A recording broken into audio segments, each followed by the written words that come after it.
Good afternoon, everyone. Good afternoon, ma'am.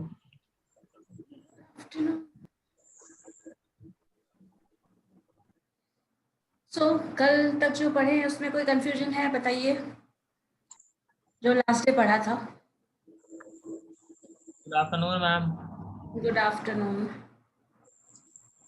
बताओ last topic जो हम लोग कर रहे थे कर्वेचर, Yes, ma'am. जहाँ तक किया था. एक फॉर्म देखे थे मैम उसका कार्टेशियन फॉर्म. हाँ, कार्टेशियन फॉर्म ही हमें करना था. इनिशियल लेवल पे तो वही करेंगे, फिर उसके बाद ही कुछ करेंगे ना उसका. Ma'am what is pedal curve? Pedal curve में हम लोग कर्व उसी का थोड़ा एक्सटेंशन है, पर वो हम लोग ये नहीं है. वो कर्व एसिम्प्टोट में भी शुरू हो जाता है. एसिम्प्टोट कर्वेचर दोनों में पढ़ना होता है हमें. So is it a special type of curve, ma'am?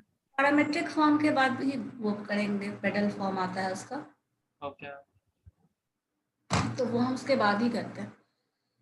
तो अभी पहले पैरामेट्रिक फॉर्म ऑफ इक्वेशन देख लेते हैं ऑफ कर्वेचर, क्योंकि आपको इतना पता है ना, जब कर्व और कर्वेचर की बात कर रहे हैं तो इन्फॉर्मेशन हमेशा एंगल के फॉर्म में हो सकता है मैक्सिमम केसेस में.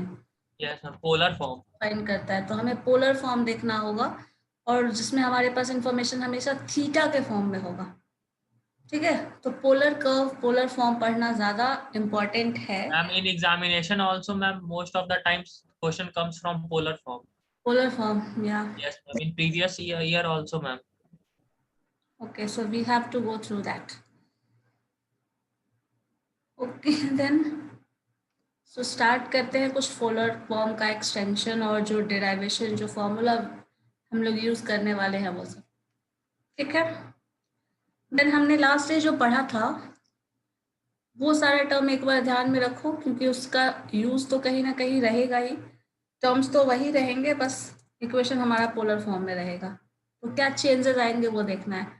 जैसे हमारे पास रो का फॉर्मूला आया था डिराइव करके 1 by kappa. dx का whole square, that whole to the power 3/2 d square by y divided by d square x. तो ये हमें रो में था, और रो को हम कप्पा से रिलेट कर सकते थे. रो और कप्पा में क्या रिलेशन है, कोई बता सकता है? Rho is equals to 1 by kappa, ma'am. Yeah, rho is equal to 1 by kappa, and kappa is what? Curvature. Curvature, ma'am. Radius of curvature. एक चीज ये भी देखिएगा, रेडियस यहाँ पे आपको ये चीज बहुत क्लियरली समझ आ रहा है. एक मिनट इस चीज को थोड़ा जियोमेट्रिकल इंटरप्रिटेशन इसका देख लो क्या है. Rho is equal to 1 by kappa. तो जरा ध्यान में दे रखना कि जो कप्पा है वो क्या है, कर्वेचर, और रो है वो रेडियस ऑफ कर्वेचर. तो जितना बड़ा रेडियस ऑफ कर्वेचर होगा, दैट मीन्स मान लो ये सर्कल है, सर्कल के फॉर्म में ही ले लेते हैं. अगर Yes. रेडियस ऑफ कर्वेचर बड़ा होगा, दैट मीन्स कर्वेचर जो है वो छोटा होगा. और कर्वेचर बड़ा होगा तो रेडियस ऑफ कर्वेचर छोटा हो जाएगा. छोटा होगा. इसको ग्राफिकली देखो तो ऐसा कुछ है. ये कर्व हमारा, इससे जो सर्कल बनेगा वो हमेशा लार्जर बनेगा. ये कर्व देखिए ज्यादा झुका हुआ है, तो इसका जो कर्व बनेगा, अगर आप ये ले लो तो इसमें जो रेडियस ऑफ कर्वेचर आप जो सर्कल फॉर्म करेगा उसका रेडियस जो है वो हमेशा छोटा आएगा. इस केस में देखें तो रेडियस बड़ा आएगा, इस केस में और स्मॉल आ जाएगा. कर्वेचर पूरा कर्व नहीं ना होगा मैम, कुछ स्पेसिफिक हिस्सा ही से नाम लोग लेंगे. हाँ, स्पेसिफिक पॉइंट से लेते हैं. एक मिनट रुको तो.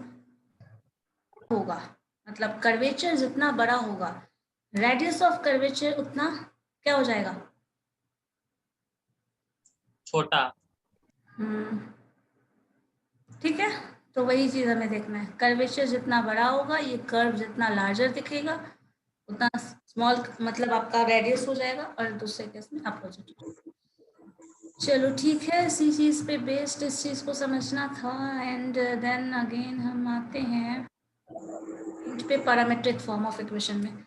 फेलियर ऑफ दिस फॉर्मूला मैंने बताया था ना, इस केस में अगर हमें कभी कभी मिलता नहीं है तो हमें इनफाइनाइट कर्व का कोई पॉइंट मिल जाए तो हमें टैन के को कॉट में कन्वर्ट करते हैं, कॉट के फॉर्म में रिलेशन स्टैब्लिश करते हैं. ये मैंने बताया था लास्ट क्लास में, ध्यान में है या नहीं?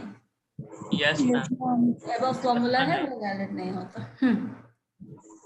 मैम एक्सेप्शन है ना मैम वो. हाँ, एक्सेप्शनल ही है. चलो ये हमें पढ़ना है आज parametric formula of curvature find करना and radius of curvature find करना, जो भी आपको फाइंड आउट करना है। किसी एक फाइंड कर सकते हो, दूसरा अपने आप आ जाएगा बिकॉज रिलेशन इनवर्स रिलेशन है और वो पहले से डिफाइंड है। बस एक इक्वेशन है x is equal to f t, y is equal to g t, दो अलग अलग फंक्शन है और दोनों फंक्शन t के टर्म में दिया हुआ है।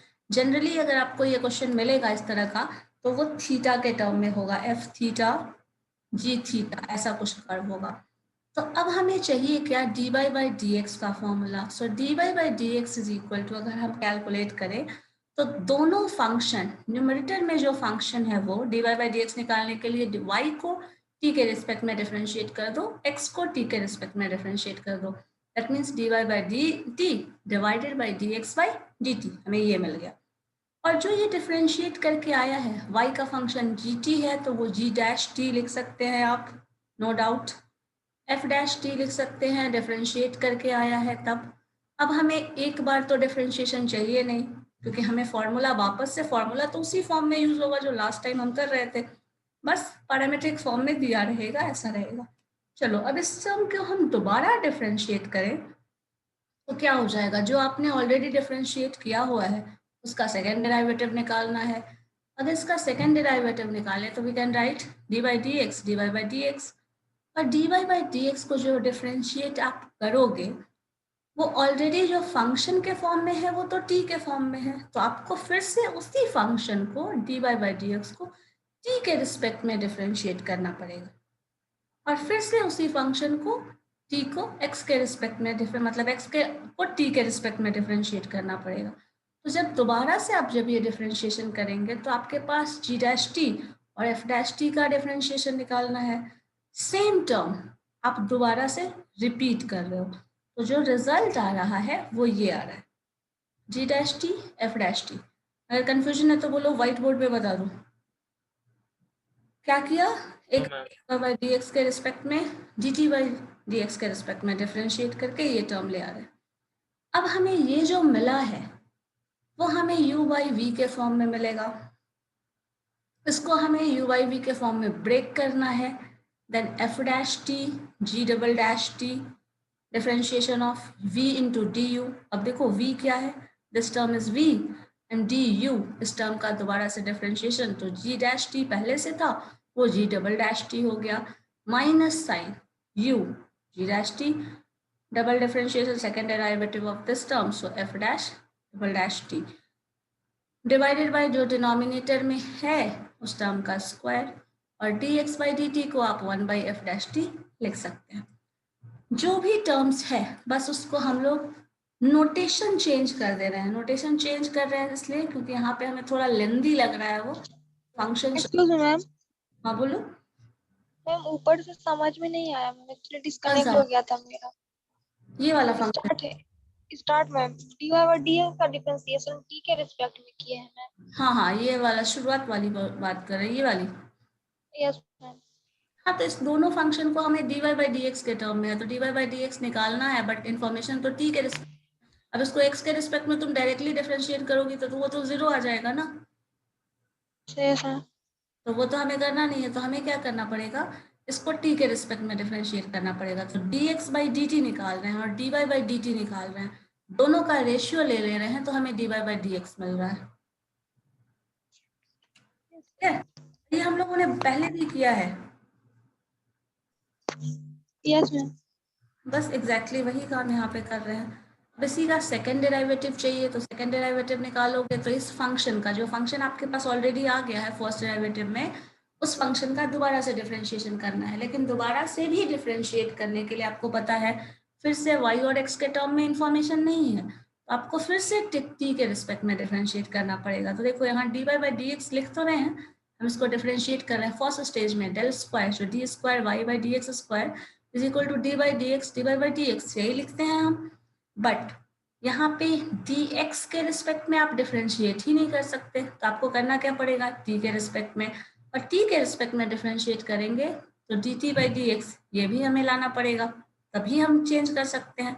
अब ये जो टर्म है देखो कहीं ना कहीं बैलेंसिंग इक्वेशन है, इस टर्म को t के रिस्पेक्ट में डिफरेंशिएट कर दो और इस टर्म को dt बाई dx कर दो।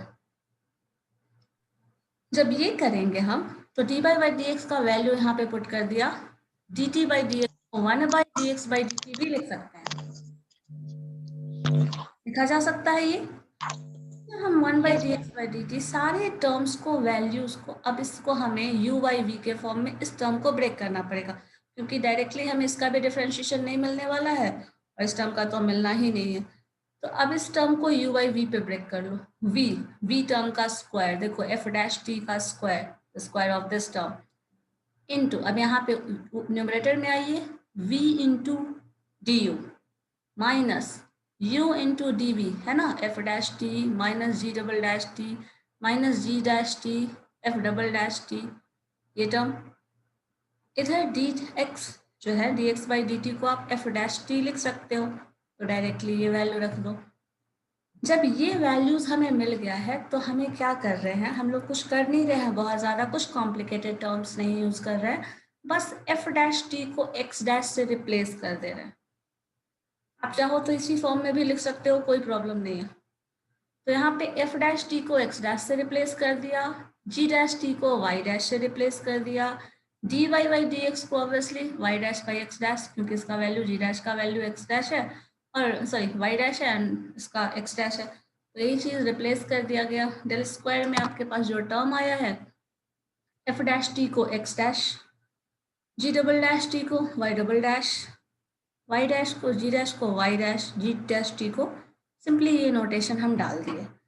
ये जो कुछ भी आया है एग्जैक्टली इसी को हम फॉर्मूला हमारे पास जो था, याद है, ये रो वाला फॉर्मूला जो red Yes, ma'am. Yes, ma'am. उस पे वैल्यू पुट कर दे रहे हैं, 1 plus D Y by D x का square power 3/2 del square by del X square जो टर्म है, सारे वैल्यूज को रिप्लेस कर दे रहे हैं, रीअरेंज कर दे रहे हैं, then we are getting this formula. हालांकि इस फॉर्मूला को लिखने से पहले आपको बहुत अच्छे से याद रखना पड़ेगा कि x डैश का वैल्यू आपने f डैश t की जगह रिप्लेस किया है,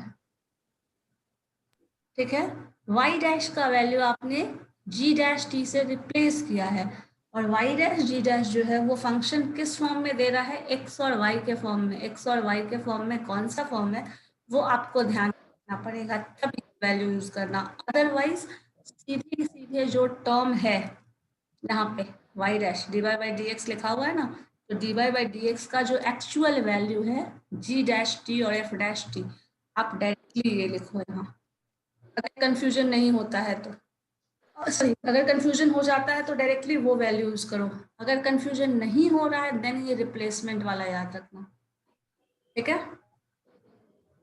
अच्छे से ध्यान में रख लीजिएगा, x डैश y डैश किससे रिप्लेस हो रहा है, अगर वो ध्यान में रहेगा तब ये करना, अदरवाइज फिर छोड़ देना, अदरवाइज वो एक्चुअल फॉर्मूला ही लिखना, ठीक है। इसी पे बेस देखो एक क्वेश्चन हम लोग देख लेते हैं, चलो इसमें पहले कोई कंफ्यूजन है तो क्या चेंज कुछ लग रहा है, ऐसा जो टर्म नहीं समझ में आया है फिर कुछ, मैम u बाई बी के फॉर्म में जो तोड़ी है वो फॉर्मूला वो समझ में नहीं आ रहा है। u बाई v का फॉर्मूला याद है क्या है, u बाई v का फॉर्मूला याद है, बताओ हाँ या ना बोलो तो तब तो पता चलेगा, नहीं याद है, नहीं याद है मैम, बोल के Can I, ma'am? Leave that, u by v का जो फॉर्म है दैट इज इक्वल टू, अगर इसको डिफरेंशिएट करना है, differentiation of this, so this is equal to होता है v का स्क्वायर, जो भी डिनोमिनेटर में है उसका स्क्वायर, डिनोमिनेटर में जो है term that into differentiation of u minus sign u into differentiation of v, differentiation of v, लिख लीजिए कहीं। अब और u क्या है देख लो, उसी के अकॉर्डिंग हम यूज कर रहे हैं उसे, ठीक है। सो हमारे पास है क्या, देखिए v की जगह क्या है f डैश टी, तो f डैश टी का square, v into d you, so v क्या है f डैश टी, u क्या है g डैश टी, तो इसका differentiation g double dash T हो जाएगा, g डैश का differentiation g double dash T. बताइए जिनको भी कंफ्यूजन था, हाँ मैम समझ में आ गया। तो बस वही फॉर्म लिखा होगा। चलो ठीक है, नेक्स्ट हम लोग जाते हैं क्वेश्चन कर्व के फॉर्म में। देखिए यहाँ पे क्वेश्चन जो है किसी कर्व का दिया हुआ नहीं है, एक सिंपल फॉर्म में रो का फॉर्मूला ये लाया है, ठीक है। फॉर एनी कर्व, कर्व कोई भी हो सकता है, either circle, parabola, ellipse, hyperbola, any function का कोई भी कर्व हो सकता है। उस कर्व का रिलेशन ये बताया जा रहा है कि कोई भी कर्व हो, rho is equal to this term आएगा, ठीक है, जहां पे tan साई जो है that is equal to r del theta by del r, ये टर्म है। Del theta by del r अगर आपको याद हो तो हम लोगों ने लास्ट टाइम जो पढ़ा था कुछ सर्कल वाला, याद है, एसिम्प्टोट के जो पढ़ रहे थे, कुछ वैसा ही फॉर्म था ना, n r theta is equal to something. चलो क्या था वो छोड़ते हैं, पहले यहाँ देखते हैं। देखो हमें जो फंक्शन हम जानते हैं, जो पढ़े हो, उससे रिलेट करके हमेशा डिफाइन करना, क्योंकि उसी फॉर्म में आ जाएगा तो आपका प्रॉब्लम जो है वो अपने आप सॉल्व हो जाएगा। जैसे देखिए यहाँ पे हमें पता है साई जो आप डिफाइन कर रहे हैं, ठीक है, psi is equal to theta plus del. यहाँ हम पहले से ये टर्म डिफाइन कर ले रहे हैं, क्यों तो बता सकता है? नहीं, देखो मैम जो साई वहाँ पे एंगल बन रहा था ना मैम, हाँ लोब के केस में हाँ तो मैम, तो एक्सटर्नल एंगल एंड इंटरनल, दो इंटरनल एंगल का जो सम होता है तीसरे एक्सटर्नल एंगल के बराबर होता है। हाँ वो टर्म भी है। और अगर क्वेश्चन से हम रेफरेंस लेना चाहें इस क्वेश्चन से, तो यहाँ पे देखो साइन जो टर्म आप साइन साई ले रहे हो, साइन थीटा, तो यहाँ पे जो टर्म एसोसिएटेड है ये टर्म, ये आप इससे भी हिंट ले सकते हैं आपका एंगल क्या आएगा, ठीक है। और ऐसे आपको पता है सम ऑफ एक्सटर्नल इंटरनल एंगल जो होगा वो आपका एक्सटर्नल एंगल होगा। अब तो मैम इसमें तो मैम सब याद ना रखना पड़ेगा हमको? क्या एंगल? नहीं मैम, मतलब जो जो टर्म्स कहाँ पे यूज हुआ है वो डायग्राम में तब तो हाँ पता डायग्राम तो ऑब्वियसली डायग्राम याद रखना पड़ेगा तभी होगा ना, ओके मैम। हम तो याद रखे तो नहीं होने वाला। एक मिनट रुक जाओ, इस क्वेश्चन को बनाने से पहले ना आप इसको बना लो, वो थोड़ा ज़्यादा ऊपर चला जाएगा हो सकता है। पहले इनिशियल लेवल पे इनिशियल लेवल का क्वेश्चन करते हैं। देखो मतलब बनाना है मैम? नहीं, बता दे रही हूँ, क्वेश्चन बनाने के लिए भी देने वाली हूँ, don't worry. Find the radius of curvature, question है find the radius of curvature at point of parabola. Parabola का equation y square is equal to 4x, अगर पढ़ा होगा फर्स्ट ईयर में तो याद हो, y square is equal to 4x parabola है, हमें रेडियस ऑफ कर्वेचर निकालना है। This is the first part of the question. And second में है and hence deduce that radius of curvature at the vertex of the parabola is equal to its semilatus rectum. क्या बोल रहा है? Radius of curvature at vertex, vertex पे जो हम लोग पैराबोला का कर्वेचर लेंगे, मतलब बैक पॉइंट जाएंगे of a parabola, is equal to its semilatus rectum. पहले ये क्वेश्चन बनाने के लिए सबसे पहले दिमाग में पैराबोला का ग्राफ याद होना चाहिए। पैराबोला का ग्राफ होता है जो इक्वेशन दिया है उसके अकॉर्डिंग ये। अब इस ग्राफ में इस पॉइंट को हम वर्टेक्स कहते हैं, इस पॉइंट पे कहीं जो टर्म आता है उसे हम फोकस कहते हैं, फोकस। ठीक है, ये हमारा फोकस है। और इस फोकस से जो स्ट्रेट लाइन ऐसे जाता है that is latus rectum. Latus rectum की बात कर रहा है तो मान लो इसका हाफ होगा, जो इधर वाला पोर्शन है 2a, ये जो है 2a और 2a ये टर्म है that is semi latus rectum. ये वर्टेक्स है, ये पैराबोला का फोकस है, इतना चीज बस ध्यान में रखना।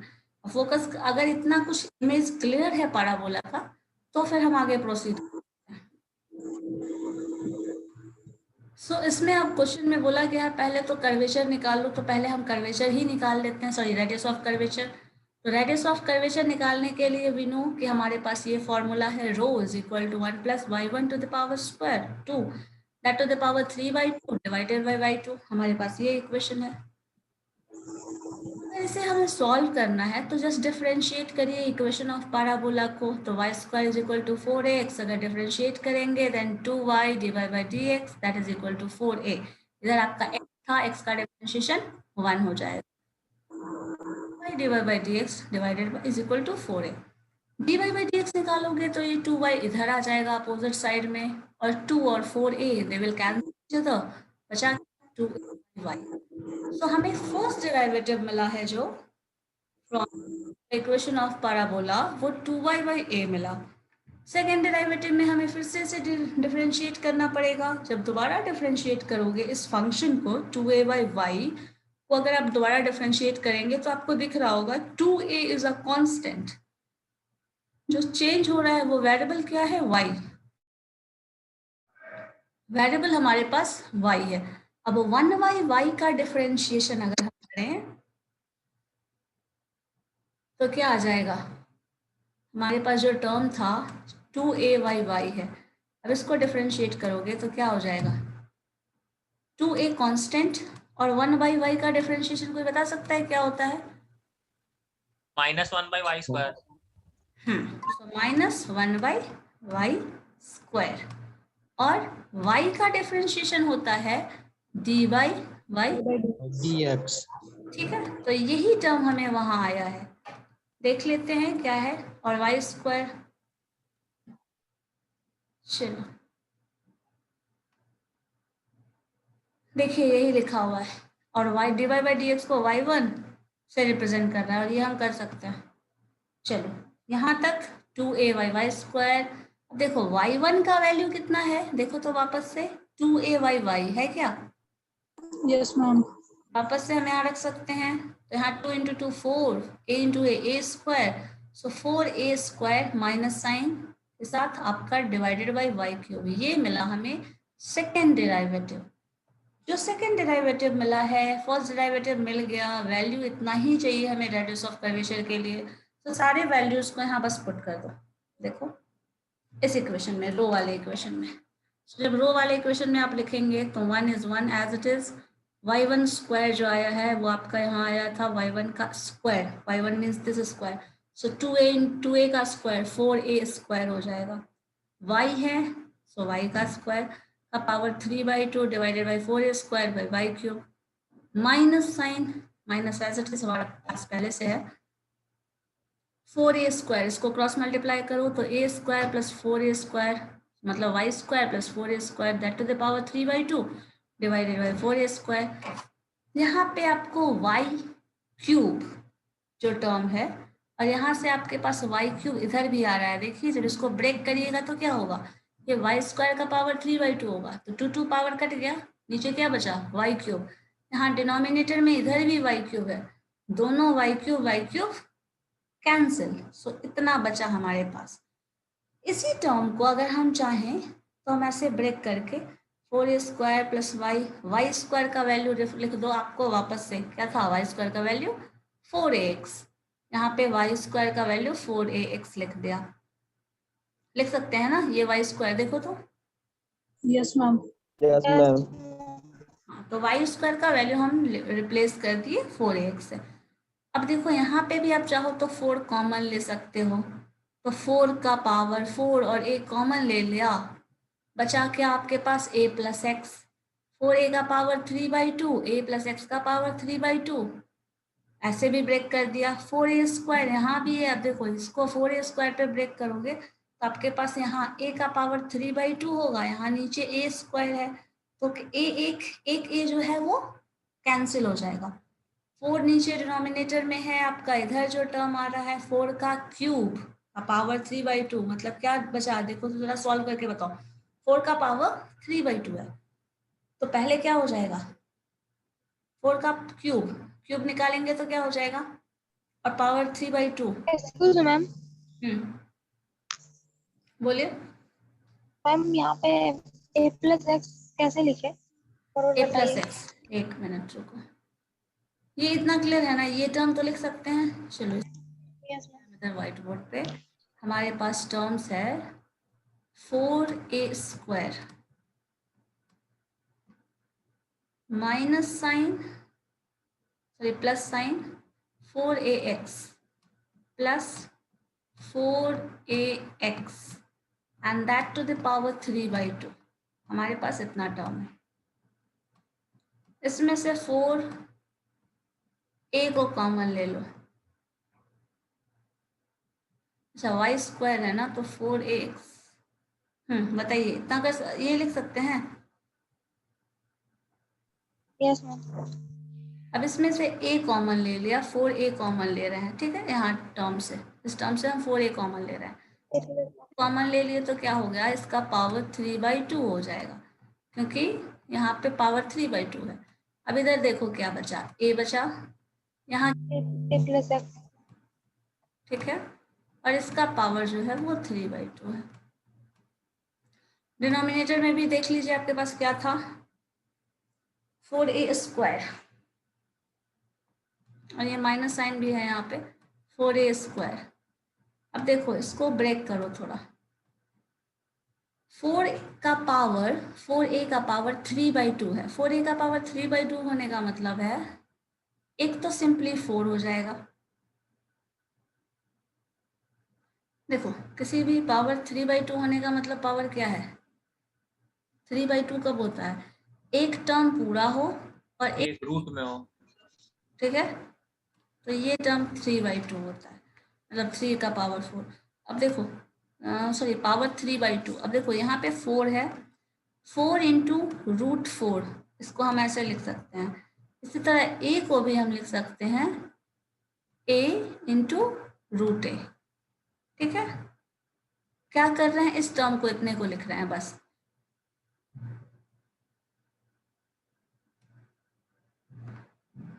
Divided by 4a square. अब ये टर्म बाकी वही चीज रह जाएगा, a प्लस एक्स का पावर 3/2, ठीक है। अब देखो इस चीज को अगर देखोगे तो √4 का वैल्यू क्या हो जाता है, 2, तो आप इसको 2 लिखो या फिर 4 2 जा डायरेक्टली 8 लिख लो, एक a यहाँ से कैंसिल कर लो, तो ऊपर क्या बचा, 8 इंटू √a को हम लोग चाहें तो लिख सकते हैं a का पावर 1/2,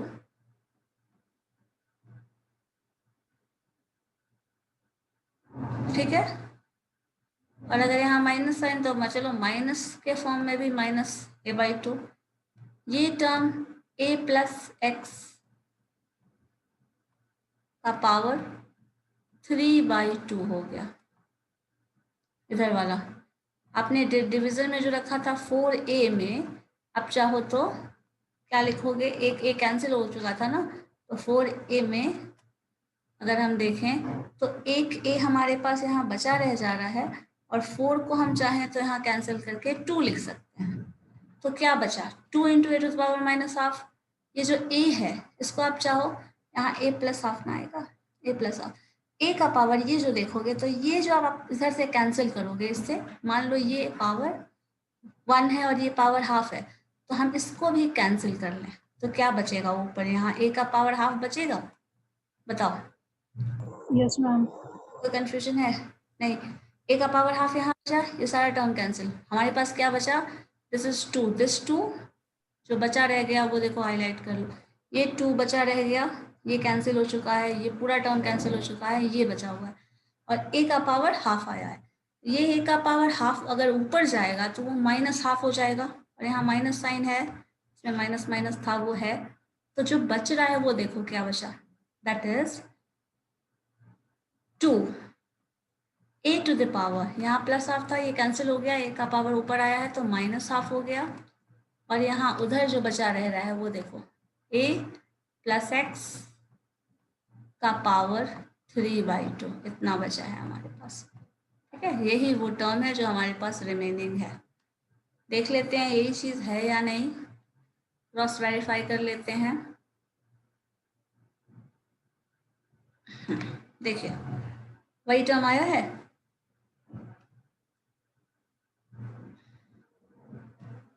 सो रो का वैल्यू जो होगा वो ये होगा, देखो लेकिन यहाँ पे ना कभी भी ये पॉइंट नहीं दिया हुआ है, जैसे देखो कभी भी टेंजेंट निकालने बोलता था क्वेश्चन में, याद होगा सर्कल जब पढ़े होंगे या फिर कभी भी पैराबोला टेंजेंट कुछ भी पढ़े होंगे, तो कर्वेचर भी निकालने बोलेगा तो एज अ टेंजेंट हमें कुछ पर्टिकुलर पॉइंट देगा, वहां पे हम टेंजेंट निकालते हैं। तो यहाँ पे सिंपली बोल दिया है find the radius of curvature at any point. Any point बोल दिया है, मतलब x का और y का वैल्यू गिवन नहीं है। जब गिवन नहीं है तो जो इक्वेशन मिलेगा वो हमें जनरल फॉर्म ऑफ इक्वेशन ऐसा मिल जाएगा। अगर x का पॉइंट दिया रहता तो हम उस पॉइंट को यहाँ वैल्यू रखते, रिजल्ट आता, दैट इज द आंसर। लेकिन यहाँ पॉइंट नहीं दिया है, एनी पॉइंट, देन हमेशा इक्वेशन जो है x और y के टर्म में कुछ ना कुछ मिला रहेगा। तो ये हमें मिल गया क्वेश्चन का पहला पार्ट का answer, find the radius of curvature at any point of the parabola. और ये हमें कुछ नहीं करना था, बस रो के dy by dx निकालना था, del square y by del x square निकालना था, किसी पॉइंट पे निकालना था, ये वैल्यू मिल गया। ठीक है, ये करने के बाद नेक्स्ट स्टेप में आता है deduce that the radius of curvature at vertex of the parabola is equal to the semi-latus rectum। मतलब अगर इस चीज को हम ग्राफिकली समझें तो ये बता रहा है, जो आपने ग्राफ बनाया था वर्टेक्स, इस वर्टेक्स पे जो रेडियस ऑफ कर्वेचर बनेगा, ये जो वो लेटस रेक्टम का हाफ होगा, ये बताना चाह रहा है, यही आपको प्रूफ करना है। ये वर्टेक्स, ये जो डिस्टेंस होता है, ये distance is half of this distance, ये प्रूफ करना है। तो हमें इसके लिए, ऐसा प्रूफ करने के लिए हमें याद रखना होगा पैराबोला और लेटस रेक्टम का जो रिलेशन है वो। मैम फिर से एक बार डायग्राम बताइएगा, कौन सा वाला किसका हाफ होगा?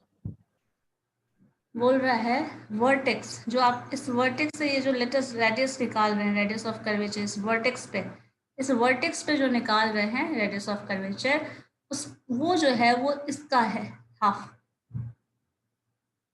ये मैम लेटस रेक्टम तो पूरा ना होता है मैम, ऊपर वाले सेमी लेटस रेक्टम बोल रहा है ना वहां पे, सेमी लेटस रेक्टम।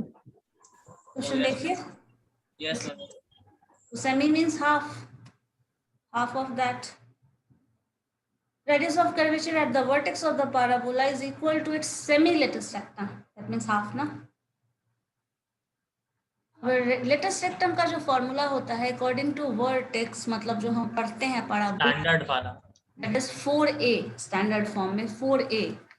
अब 4a में वैल्यू पुट कर दो आप, सारा जो भी वैल्यू पुट करना है वर्टेक्स पे। अब देखो वर्टेक्स हमारा x0 y0, तभी वर्टेक्स टर्म आता है। वर्टेक्स एट द सेंटर 0 बोल रहा है क्योंकि हमें रेडियस इस पॉइंट पे चाहिए, तो ये वर्टेक्स जो होगा वो 0 0 होगा। अब x जो इस इक्वेशन में x का वैल्यू दिख रहा है उसको 0 कर दो, x को 0 करोगे तो सिर्फ ये टर्म 0 हो जाएगा, बाकी सारा टर्म देखिए आपका ऐसा ही हो जाएगा। 2a to the power minus half, a to the power 3/2, ये टर्म। और इसमें आपको करना क्या है, semi latus rectum. Semi latus rectum means 4a जो होता है वो पैराबोला का लेटस रेक्टम होता है। ये याद आपको पहले से होना पड़ेगा, ये अभी नहीं पढ़ना। मतलब पैराबोला का लेटस रेक्टम 4a होता है।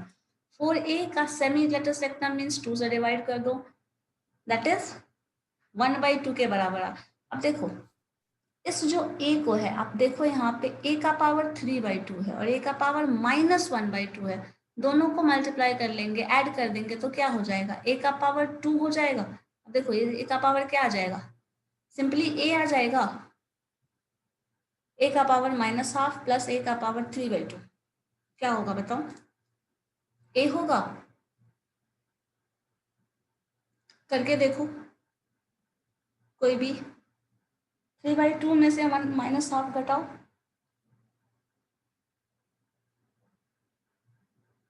यस मैम, ए होगा। a हो जाएगा, तो 2a आ गया है और 2a/2 इधर कर रहे हैं तो 1/2 बराबर हो गया।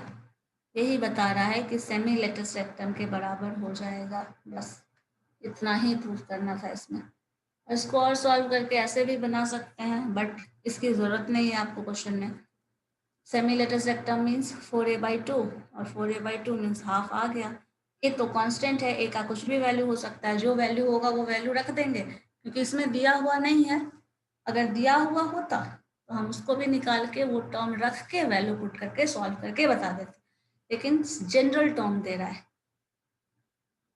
शुरू में कर्वेचर भी पूछा था, रेडियस ऑफ कर्वेचर भी पूछा था, तो इन जनरल पूछा था एट एनी पॉइंट। देखिए यहाँ पे मेंशन किया था कर्वेचर एट एनी पॉइंट। अगर पॉइंट मेंशन्ड होता तो हम एक्स का वैल्यू पुट करके फिर निकालते, ये मेंशन्ड होता तो हम वैल्यू पुट करके निकालते, बट यहाँ पे मेंशन्ड नहीं है, सो हम लोग इसके लिए डायरेक्टली वो फॉर्म यूज करेंगे। ठीक है,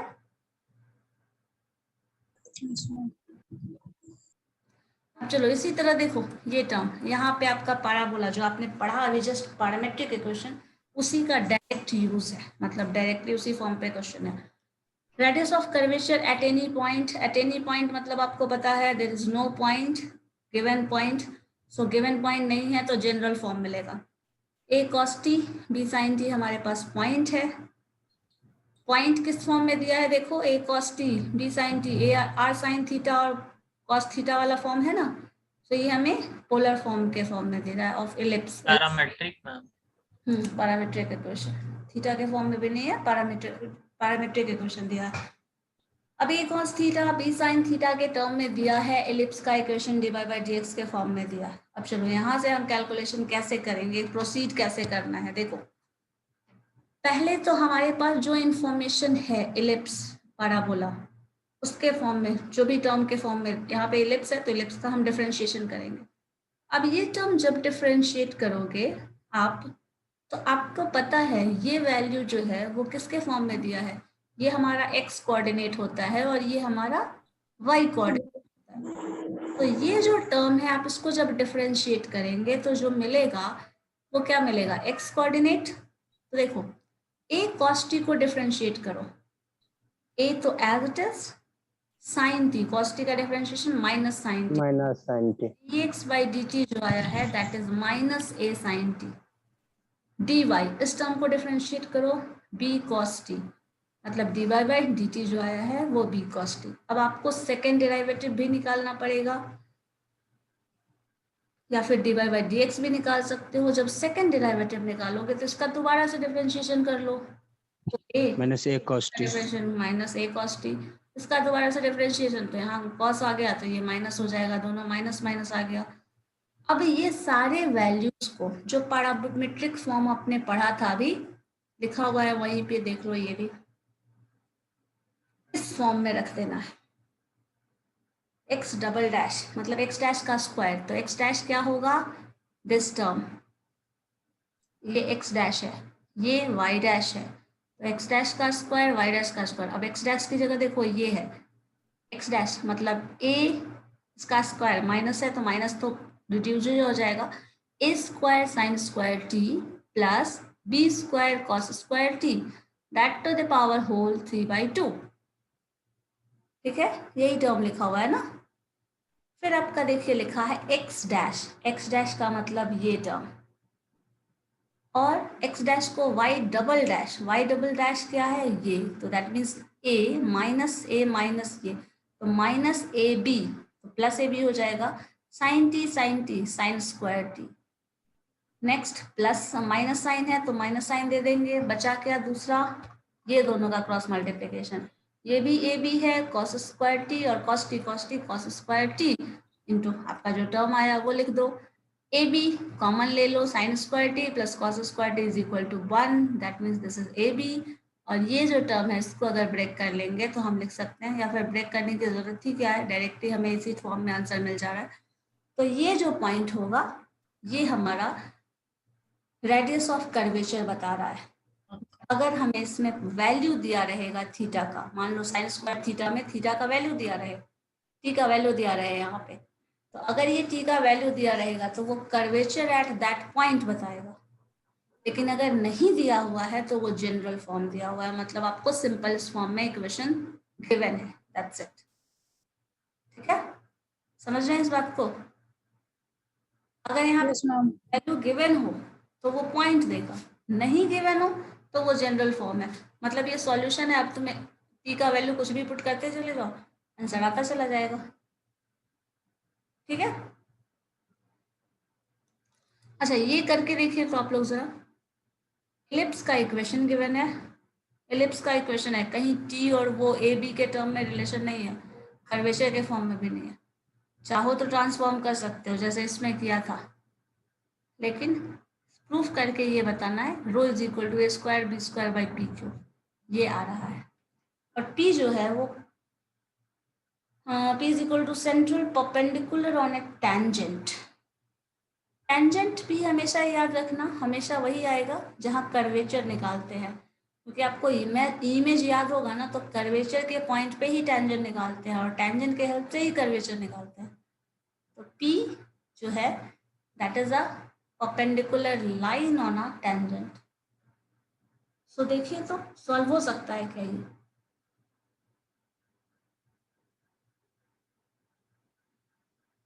ट्राई करके देखिए।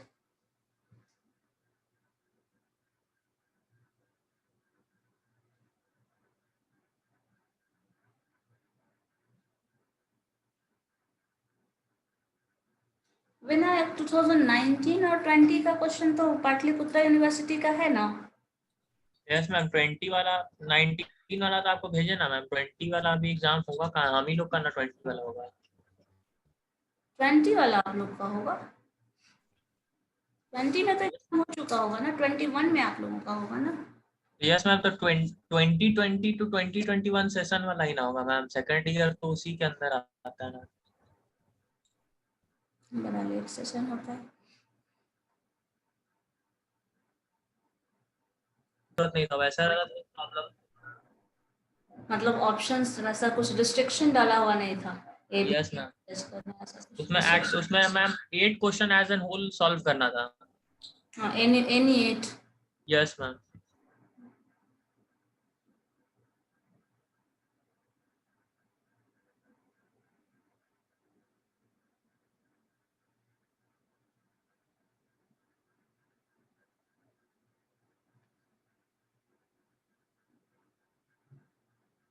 तो लास्ट ईयर क्वेश्चन को ही आप स्टैंडर्ड कंसिडर करके चल सकते हैं।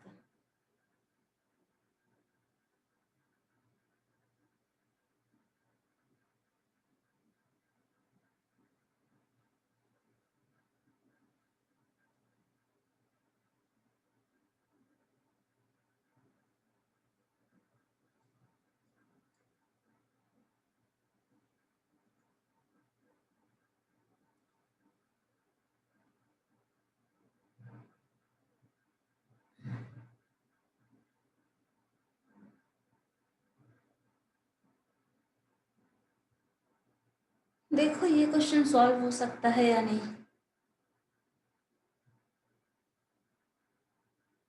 ग्राफ ये तो इलिप्स का ग्राफ है ना, नो मैम, मतलब ये जो रेडियस ऑफ कर्वेचर वाला ग्राफ डिस्कस किए थे ना लास्ट वाला। बिगनिंग में मैम, जो जिस फिगर से समझाए थे। हाँ ये ग्राफ पैराबोला का, चलिए बोलिए क्या हुआ। नो मैम, ये वाला नहीं मैम, जिससे फॉर्मूला डिराइव नहीं किए थे हम लोग अच्छा radius of curvature. Formula derivation वाला।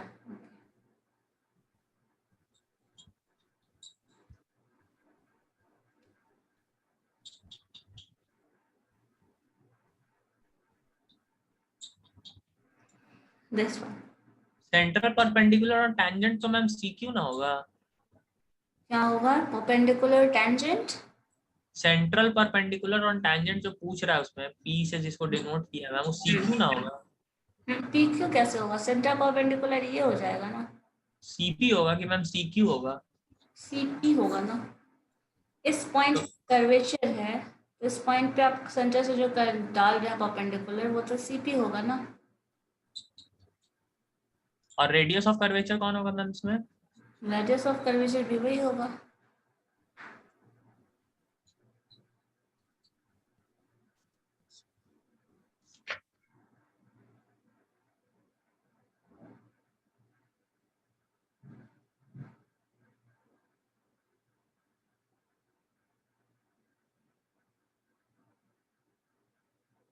क्वेश्चन में परपेंडिकुलर का क्या रिलेशन दिया गया है, पहले वो देख लो।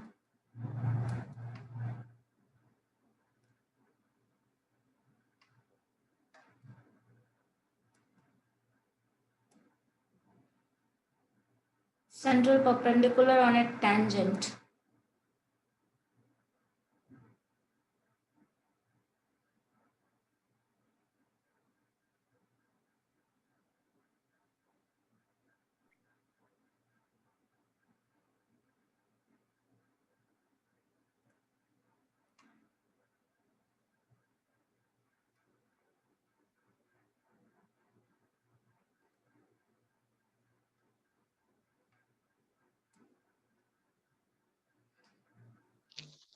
मैम बोलिए। कुछ बनाने दिए हैं क्या? मेरा नेटवर्क इशू से डिस्कनेक्ट हो गया। मुस्कान क्या हो रहा है, डिस्कनेक्ट हो रहा है? हाँ, क्वेश्चन ये सॉल्व करने के लिए कहा, ये प्रूफ करने के लिए।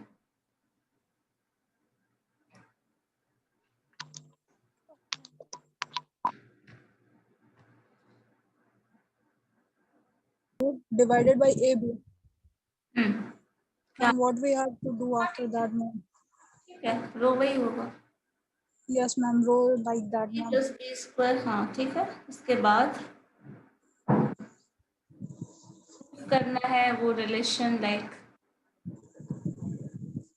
रो इज इक्वल टू इतना जो टर्म है सॉल्व करो इसके फॉर्म में, देन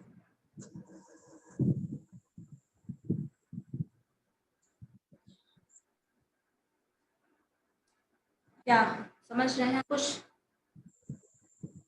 चलो ठीक है, देखते हैं, बताते हैं। ठीक है,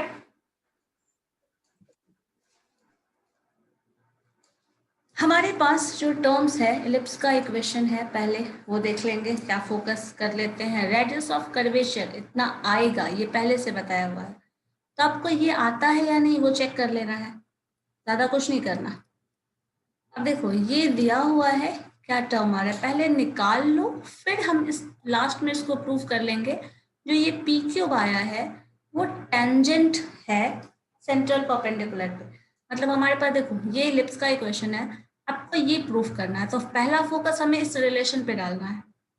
तो हमें पता है फॉर्मूला निकालने का, रेडियस ऑफ कर्वेचर का, हम उससे निकाल सकते हैं, और जो भी टर्म डिनोमिनेटर में यहाँ आएगा वो सेंट्रल परपेंडिकुलर ऑन टेंजेंट है, बस इतना दिखा देना होगा। तो चलो, ये हमारे पास P जो पॉइंट है that is A cos t B sin t के फॉर्म में हमारे पास है एलिप्स का। देन ये कहाँ से ले लिया? मैं अपने से मान लिया। R cos थीटा लेते थे ना, पोलर जो हम लोग लेते थे इस टर्म में, मतलब आपका क्या टर्म आता था देख लो। हाँ, एंगल के फॉर्म में जो भी टर्म आता था उसमें क्या होता था, ये जो एंगल है, दिस एंगल इज डिस्टेंस, ये डिस्टेंस कुछ पर्टिकुलर ए है, इसी को ए मान लिया है, यहाँ आर मानते थे हम। अब यहाँ पे एंगल ये है, तो cos थीटा क्या होगा बताओ? Base by hypotenuse. Base by hypotenuse. So base कुछ होगा हमारे पास, ये बेस क्या है, दिस इज एक्स, हाइपोटेन्यूज क्या है ए, तो a cos थीटा मान सकते हैं ना, a cos theta is equal. पता कैसे चलेगा मैम कि किसमें मानना है किसमें नहीं मानना है? पता कैसे चलेगा, जहाँ कुछ भी इंफॉर्मेशन नहीं दिया हुआ है वहीं तो मानना शुरू करते हैं हम। लेट करना कहाँ शुरू करते हैं, यहाँ कोई इंफॉर्मेशन ही नहीं दिया है। जहाँ लेट वाला कॉन्सेप्ट कहाँ आता है, जहाँ इंफॉर्मेशन गिवन नहीं हो। Okay ma'am. यहाँ कोई इंफॉर्मेशन नहीं है। चलो देखो, रो इज इक्वल टू हमें पता है, ये जो स्टेप है यहाँ पे देखिए स्किप किया हुआ है, आप इसको एग्जैक्टली इसी तरह यहाँ से निकालेंगे, dx by dt dy by dt d square x by dy by square dt। ये जो रिलेशन आया है, ये रिलेशन हमें निकालना है जो इसका प्रीवियस पार्ट में ऑलरेडी किया हुआ है, इसलिए रो का वैल्यू इतना कर दिया। ठीक है, ये हमें सॉल्यूशन में निकालना है, अगर क्वेश्चन इंडिपेंडेंट है तो आपको ये पूरा सॉल्व करना है। देन इक्वेशन ऑफ टेंजेंट की बात कर रहा है, तो हमारे पास equation of tangent X X dash, देखो टेंजेंट का इक्वेशन किसी को याद है? ये भी नहीं याद होगा शायद। Parabola x y minus y1 is equals to dy by ds into x minus x1। Parabola का सॉरी इसका एक टेंजेंट, एलिप्स का टेंजेंट x x डैश ये पॉइंट, y y डैश ये पॉइंट होता है, divided by a square b square. यहाँ पे सबको ना वापस से जाके रिवाइज करना पड़ेगा आप लोगों को, जो जो टर्म्स पहले पढ़े हो, ये वही होता है। a cos t जो हमने लिखा है, ये पॉइंट लिखा है यहाँ पे, इस पॉइंट पे a cos t y dash, ये पॉइंट आता है y स्क्वायर, तो ये जो टर्म देता है वो हमें मिलता है टेंजेंट। देखो लिखा है ना, now the equation of tangent at this point, so this is the point जहाँ पे टेंजेंट बन रहा है, तो टेंजेंट का जो इक्वेशन होता है वो ये होता है, in case of ellipse, in case of parabola कुछ और होता है, इन केस ऑफ सर्कल कुछ और होगा। तो यहाँ पे आपका ये इक्वेशन ऑफ टेंजेंट है। तो अब देखो जो हमें प्रूफ करना था वो मोर और लेस ये कर्वेचर वाला टर्म हम ला के रखे हुए हैं। अब यहाँ पे ये जो टर्म है ये प्रूफ करने के लिए x cos t by a plus y sin t by a this is equal to 1, ये जो a b आपने हटाया है ये क्रॉस मल्टीप्लाई a कैंसिल होके ये आ जाएगा। अब यहाँ से क्या करना होगा, हमें लेंथ निकालना है perpendicular on a tangent from the centre. देखो इस चीज को समझने के लिए थोड़ा वही चीज बोला ना, प्रीवियस वाला जो कॉन्सेप्ट है उसकी जरूरत है। ये हमारा एलिप्स है, ये हमारा पॉइंट है जिस पॉइंट पे टेंजेंट बन रहा है, ठीक है। ये हमारा सेंटर ऑफ कर्व, सेंटर का जो पॉइंट है। देखो ये जो टेंजेंट है, tangent is a straight line always, कोई भी टेंजेंट है वो स्ट्रेट लाइन होगा। और ये जो सेंटर होगा that is always a point, this is a point and this is a line, ये स्ट्रेट लाइन है। तो कभी भी किसी पॉइंट से स्ट्रेट लाइन का जो डिस्टेंस होता है उसका फॉर्मूला होता है, जैसे मान लो e divided by root under करके आता है मैम। हाँ, ax प्लस बी वाई, मान लो हमारे पास जो इक्वेशन है वो ये है ax plus B Y plus C, ठीक है। इज इक्वल्स टू 0, पॉइंट दे दिया मान लो x नॉट y नॉट, हाँ दिस इज इक्वल टू 0, वो तो रहेगा ही। ये पॉइंट हमारे पास ऑलरेडी गिवन है। अब इस पॉइंट को हम इस इक्वेशन से जब डिस्टेंस निकाल रहे हैं तो उसका क्या होता है formula, the distance between the point and a line is equal to mod of a x naught. जो x है उसको आपको रिप्लेस कर देना है by this x naught, plus b already जो है वो y को रिप्लेस कर देना है y नॉट से, एंड प्लस c जो ऑलरेडी है वही लिखोगे, divided by under root a square plus b square. ये आपने फर्स्ट ईयर में पढ़ा होगा, और फर्स्ट ईयर में नहीं तो 11th 12th में पढ़ना था। ये वहां पे यूज करते हैं हम। कभी भी distance between a point and a line रहे तो आप ये फॉर्मूला, ये तो पढ़े। और इसी फॉर्मूला को यहाँ पे यूज किया गया है। जो नेक्स्ट टर्म है देखो, जो परपेंडिकुलर डिस्टेंस है from tangent to the centre is equal to, यहाँ पे हमारे पास ए बी ये टर्म जो आया था टेंजेंट का फॉर्मूला। अब इस टर्म में हमें क्या करना था, वैल्यूज पुट करना था ना सारा। ए स्क्वायर, ए की जगह देखो क्या है यहाँ पे, ये पूरा टर्म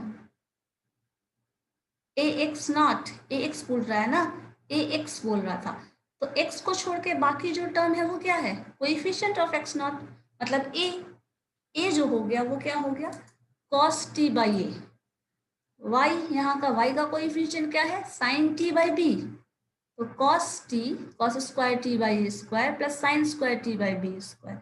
ये जो टर्म है ये आपका अंडर रूट ये, और यहाँ पे जो वैल्यू बोल रहा है t का वैल्यू पुट करने के लिए, तो t का कोई पर्टिकुलर वैल्यू अगर आप पुट करेंगे तब हमें मिलेगा वो। अब देखो सेंटर जो है ये हमारा 0 0 है, जब सेंटर 0 0 है तो पूरा का पूरा टर्म यहाँ पे क्या हो जाएगा cos 0 1, मतलब ये वाला टर्म 0 1। अब ये वैल्यू 1 हो गया, ये टर्म सिंप्लीफाई करो, ये स्क्वायर बी स्क्वायर डिनोमिनेटर में आया, ऊपर आपका ए बी आ गया, it is equal to this. अब इसी p का स्क्वायर कर लो, that is a square B square is equal to इतना। अब हमें क्या मिल गया, ये हमें p स्क्वायर इधर से मिला है, ये रो मिला है, वैल्यूज पुट करके देख लीजिए रिजल्ट आता है या नहीं। तो रो का वैल्यू अगर हम इस टर्म से डिवाइड करेंगे तो आपको दिख रहा होगा ये टर्म और ये टर्म, देखो कंपेयर करो क्या आ रहा है, कंपेयर करो, रो का स्क्वायर भी करना है, rho is equal to this term, तो ए बी जो भी रहा हो वैल्यू वो टर्म और रो का स्क्वायर से डिवाइड करो, ये रिलेशन अपने आप आ जाता है। यही हमें दिखाना था। बट हाँ, इस क्वेश्चन को सॉल्व करने के लिए आपको जो भी प्रीवियस कॉन्सेप्ट्स है उसकी जरूरत पड़ेगी, क्योंकि ये अगर नहीं पता है, एलिप्स का इक्वेशन नहीं पता, ये perpendicular to distance, point to distance, straight line का जो डिस्टेंस है ये नहीं पता, तो फिर हम ये नहीं सॉल्व कर पाएंगे। बट अगर ये पता है तो सॉल्व कर सकते हैं। चलो इन सबसे आसान क्वेश्चन एक काम करिए, आपको मैं एक क्वेश्चन दे रही हूँ, आप वो सॉल्व करके देखो, ठीक है? करके देखिए तो।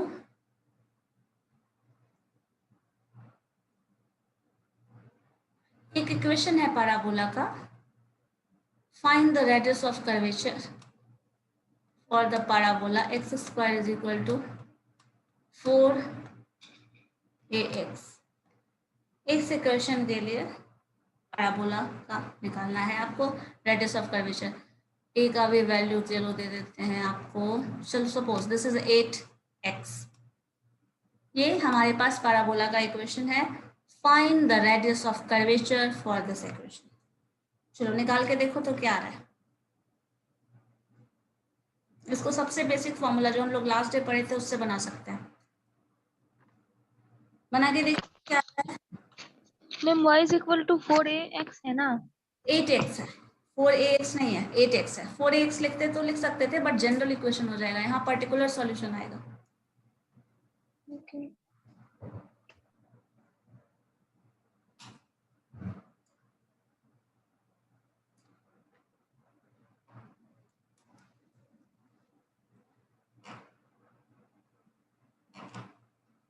यूज उसी तरह से करना है, बस डिफरेंशिएट करके सॉल्व करके जैसे जैसे हम लाते हैं वैसे वैसे लाइए। 2 है और पॉइंट भी ले लो, चलो कर्वेचर पे एट पॉइंट रेडियस ऑफ, मुझे कर्व चाहिए एट कर्वेचर का जो वैल्यू है एट 0 0। देखो क्या आता है, करके देखो तो। सब लोग ट्राई करो इसको, सबसे बन जाएगा। कोई भी ऐसे नहीं है जिनसे नहीं बनेगा। बस लास्ट डे वाला फॉर्मूला इस्तेमाल करना, आज वाला नहीं याद करना। आज वाला थोड़ा कॉम्प्लिकेटेड है, लास्ट डे वाला से करके देखो। नहीं बन रहा है, किस पॉइंट पे क्या प्रॉब्लम हो रही है बताओ।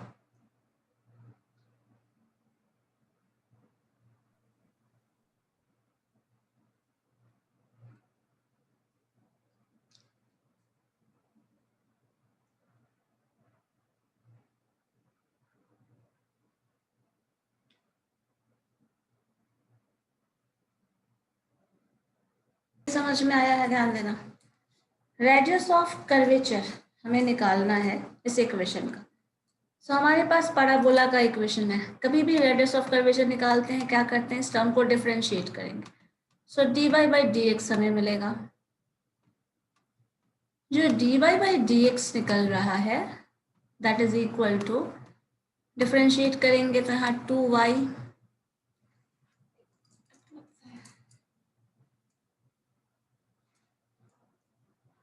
just wait,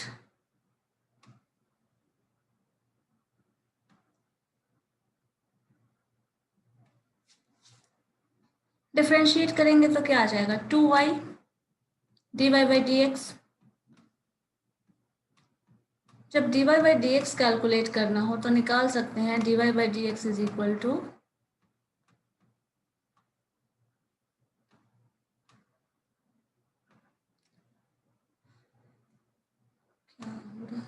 चलो this is equal to 8x इधर है हमारे पास, डिफरेंशिएशन में करेंगे तो इधर 8 आ जाएगा दैट इज इक्वल टू 8। सो हमें हमारे पास मिलने वाला है 8 बाई, जब 8 बाई 2y आ रहा है तो आपके पास 4y यही आ रहा है। Yes ma'am. सबका यही आया है ना। चलो 4y ये मिल। अब हमें सेकेंड डेरिवेटिव चाहिए। सेकेंड डेरिवेटिव अगर निकालेंगे तो इस टर्म का हम दोबारा से डिफरेंशिएशन कर रहे हैं। जब दोबारा से डिफरेंशिएशन करेंगे तो हम चलो नोटेशन यहाँ पे y2 लिख लें। Then y2 is equal to क्या आ रहा है 4 कांस्टेंट है, y का डिफरेंशिएशन -1 बाई y स्क्वायर, यही होता है ना yes ma'am. dy by dx। तो dy बाई dx का वैल्यू हम लोग यहाँ रख सकते हैं 4, यही आया है 4y क्यूब, यही होगा बताओ। ये 4y that is equal to 4 into 4 that is 16 minus 16 y cube. यही आया है, बताइए विनायक, ये आया 4 है? बाई वाई तो मैम dy by dx आया है। हाँ, उसके बाद नेक्स्ट टर्म क्या होगा? Minus 4 as it is, 1 by y का डिफरेंशिएशन करो, 1 बाई वाई स्क्वायर होगा minus 1 by Y square.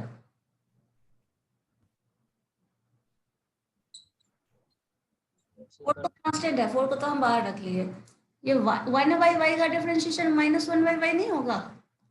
Minus 1 by Y square होगा मैम। हाँ, तो माइनस 1 बाई वाई स्क्वायर ही तो लिखा है मैंने, तो होगा। मैम उसके बाद 4 बाई वाई भी लिख दिए हैं। तो into d Y by D x भी तो रहेगा, वाई का डिफरेंशिएशन कर रहे हो ना, तो d Y by D x भी तो रहेगा।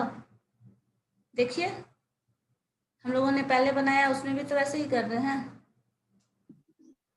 यस मैम, सही है मैम। जो d Y by D x भी होगा तो ये टर्म आ जाता है हमारे पास, ये आएगा। अब देखो रो का वैल्यू हमें जो मिलना है, that rho is equal to 1 plus y1। क्या है? क्या हुआ, आ गया? y1 करना मैम। नहीं, यही कर रहा है ना। चलो ये का power 3/2, this being divided by क्या होता है, y2। चलो नेक्स्ट स्टेप पे 1 प्लस y1 का स्क्वायर, y1 क्या था 4y, 4y का स्क्वायर करोगे क्या हो जाएगा, 16 बाई वाई स्क्वायर। 3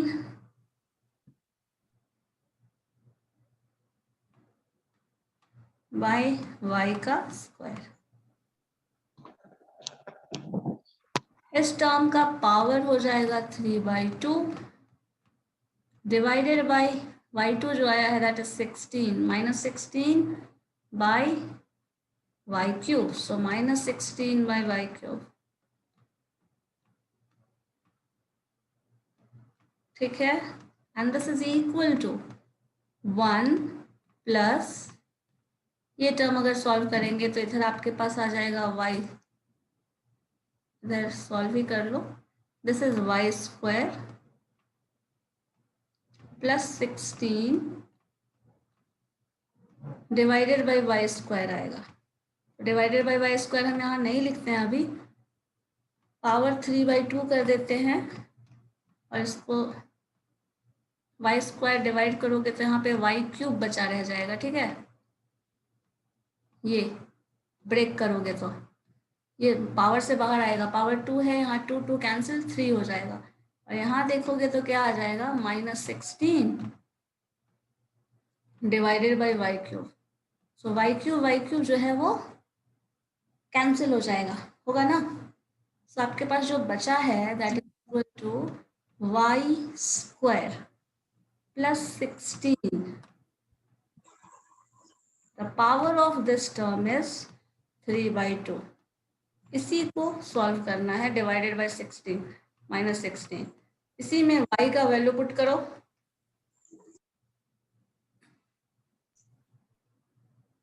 आ जाएगा result, that is the radius of curvature. ठीक है, बताइए इसमें कोई कंफ्यूजन है तो। ये हमारे पास जो स्टेप है इस तरह से जा रहा है। पहले हम डिफरेंशिएट कर रहे हैं first time, divide by D X निकाले, देन y2 निकाल रहे हैं, D square by Y, D square by D x square से वो वैल्यू हमारे पास मिल गया, then rho is equal to this, formula होता है, सारे वैल्यूज को पुट करेंगे, then we are getting this.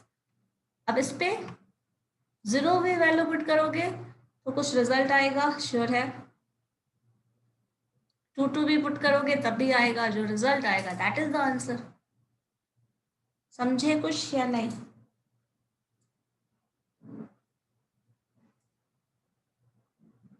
कोई भी इक्वेशन का कर्व निकाल के देखो किसी पॉइंट पे, सॉल्व करके सिंप्लीफाई करके निकालिए, इस तरह से रिजल्ट आ जाएगा। ठीक है,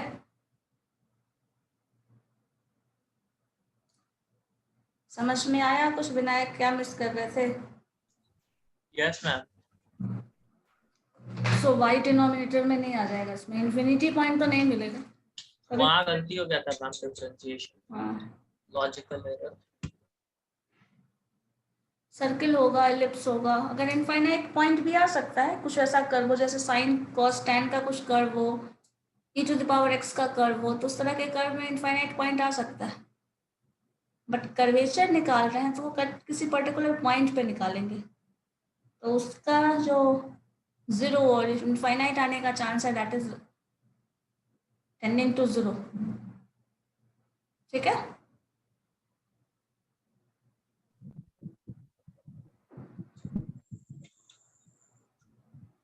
कुछ भी कर्व पे करके इसको सॉल्व करके देखिएगा। एलिप्स का, सर्कल का, पैराबोला का। एलिप्स का सिंपल फॉर्म ले लो, प्रूफ करने के लिए नहीं है। मान लो आपके पास इक्वेशन है a² / x², वैसा इक्वेशन है a² b², मान लीजिए x² भी है, x² प्लस y² b², ऐसा कुछ दे दिया, and that is equal to 1। ठीक है, इसका क्या कर्व बनेगा, रेडियस ऑफ कर्वेचर कैसे निकालेंगे, डिफरेंशिएट करके जैसे निकालते हो करके निकाल के रखना। सर्किल का हमने सारे सर्किल का लास्ट डे किया था, उसी तरह हाइपरबोला का या फिर कोई भी इक्वेशन ले लीजिए कर्व का, उस पर डिफरेंशिएट करके निकाल के देखिएगा। ठीक है, ये खुद से करके देखना, देन फिर हम लोग आगे करेंगे next day. Thank you ma'am. चलो ठीक है, फिर नेक्स्ट डे करते हैं।